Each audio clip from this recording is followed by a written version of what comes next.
Capacity ಇದೆ. ನಾವು ಇದು ಟೈಟ್ ಮಾಡಿದರೆ ಪೌಡರ್ ಆಗುತ್ತೆ, ಲೂಸ್ ಮಾಡಿ ತೆಗಿರಲ್ಲ. ನಮ್ಗೆ ಯಾವ ಥರ ಬೇಕೋ ಅದು ಮಾಡಬೇಕು. ಮನೆಗೆ ಕರೆಂಟ್ ಇಲ್ಲ, ರಿಪೇರ್ ಇಲ್ಲ, ಮೇಂಟೆನೆನ್ಸ್ ಇಲ್ಲ, ನಮ್ಗೆ ಯಾವ ಅವಶ್ಯಕತೆ ಇಲ್ಲ. ಇದೊಂದು ಇಡ್ಲಿ ರವೆ. ನಿಮ್ಮ ರೊಟ್ಟಿ ಸೈಜ್ ಬೇಕಂದ್ರೆ ಸ್ವಲ್ಪ ಟೈಟ್ ಮಾಡಿದ್ರೆ ರೊಟ್ಟಿ ಸೈಜ್ ಆಗುತ್ತೆ. ಇನ್ನೂ ಥರ ಜಸ್ಟ್ ನಾರ್ಮಲ್ ಅದೇ ಥರ ಕರೆಂಟ್ ಬೇಕಂದ್ರೆ ಇನ್ನೂ ಸ್ವಲ್ಪ ಟೈಟ್ ಮಾಡಬೇಕು. ಕರೆಂಟ್ ಏನು ಅವಶ್ಯಕತೆ ಇಲ್ಲ. ಆಮೇಲೆ ಅರಸಿನ ಕೊಂಬೆಲ್ಲ ಮಿಕ್ಸಿಲಿ ಆಗೋದಿಲ್ಲ. ಮಿಕ್ಸಿಲಿ ಒಂದೊಂದು ಬ್ಲೇಡ್ ಮಾಡೋದು. ನೀವು ತಿರ್ಸೋಣ ಇದು ಕಾಗಡಾಕಿದೆ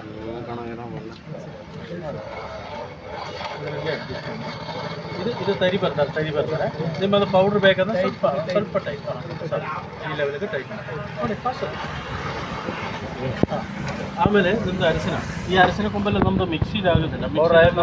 ಮಿಕ್ಸಿಲಿ ಆಗೋದಿಲ್ಲ, ಬ್ಲೇಡು ಮೋಟ್ರ್ ಎಲ್ಲ ಹೋಗಿ ಬಿಡ್ತಾರೆ. ಅದು ನ್ಯಾಚುರಲ್ ಆಗಿ ನಮ್ಮ ಮನೆಯಲ್ಲೇ ಮಾಡಬೇಕು.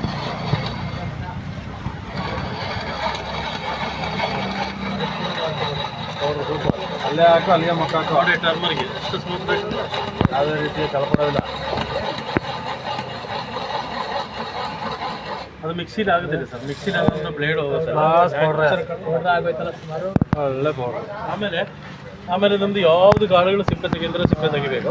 ಕಡಲೆಬೇಳೆ, ಅವರೆಕಾಳು, ತೊಗರೆಕಾಳು, ಹೆಸರುಕಾಳು, ಸೀಗೆಕಾಯಿ, ಉದ್ದಿನಬೇಳೆ, ಕಾಫಿ ಎಲ್ಲ ಬರೀ ಖಾಲಿ ಸಿಪ್ಪೆ ಮಾತ್ರ. ಈ ಸಿಪ್ಪೆ ಅಂದರೆ ಅದು ಲೂಸ್ ಮಾಡಿಬಿಟ್ಟ ಸರ್, ಫುಲ್ ಲೂಸು.